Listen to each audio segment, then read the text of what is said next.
Part 1. The Forest That Shouldn't Exist. Emily Carter pressed her forehead to the cold window of the car, watching endless pine trees roll by like dark soldiers standing guard. Jake, who was driving, kept the music loud and spirits high, while Ben joked in the back seat and Sarah quietly scrolled through her phone. It was supposed to be their perfect weekend getaway, one last escape before adulthood swallowed the four of them whole. They chose Ridgewood Forest because Jake found a post about it on an old forum. A hidden gem, the post claimed. Untouched nature, Crystal Lake, ideal for camping. But as the car turned onto the narrow dirt road leading deeper into the woods, Emily felt her stomach tighten. The trees grew taller, thicker, darker. No birds, no insects. Just silence, suffocating, unnatural. Sarah glanced up from her phone. "Does anyone else feel like something's off?" Ben laughed. "This again?" "It's just trees, babe." Emily didn't respond. She kept staring outside. The forest felt like it was breathing, like its shadows stretched toward them with invisible fingers. By the time they reached the lakeside clearing, the sun had begun to set. The water was strangely still, reflecting the sky like polished black glass. They set up camp, built a fire, made food, and talked loudly to keep the strange silence away. But as night fell fully, even their laughter sounded wrong. Too loud, too sharp against the quiet forest. At midnight, the wind died completely. The fire dimmed into a thin blue flame, and a deep, humming vibration rolled through the ground beneath them. Emily sat up. "What was that?" Jake pointed his flashlight toward the tree-ling. "Probably a..."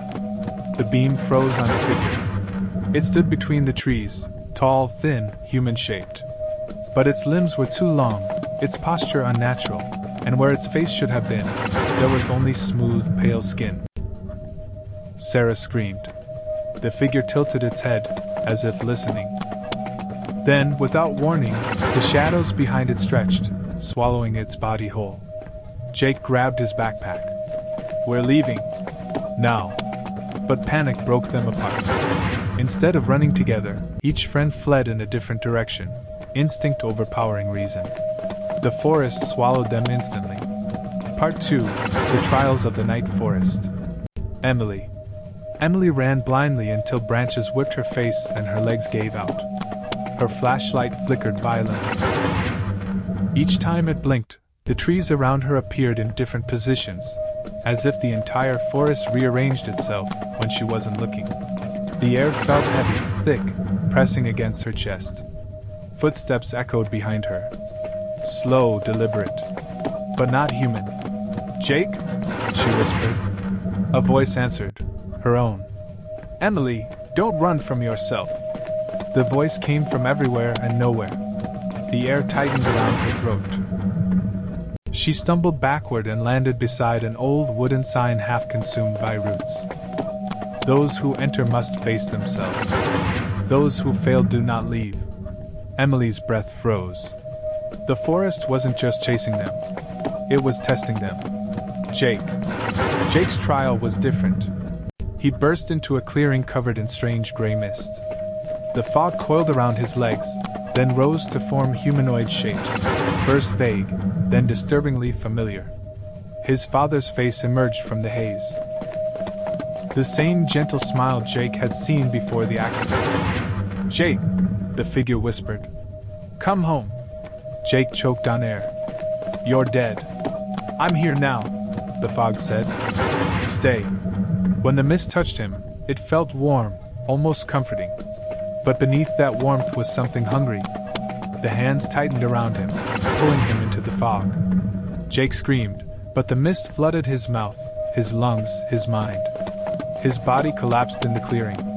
The fog sank into the ground. Jake became one more echo in the forest's hunger. Ben. Ben stumbled into a small abandoned cabin that smelled of mold and old smoke. Dust covered everything, except a single message written freshly on the wall. "You are not alone.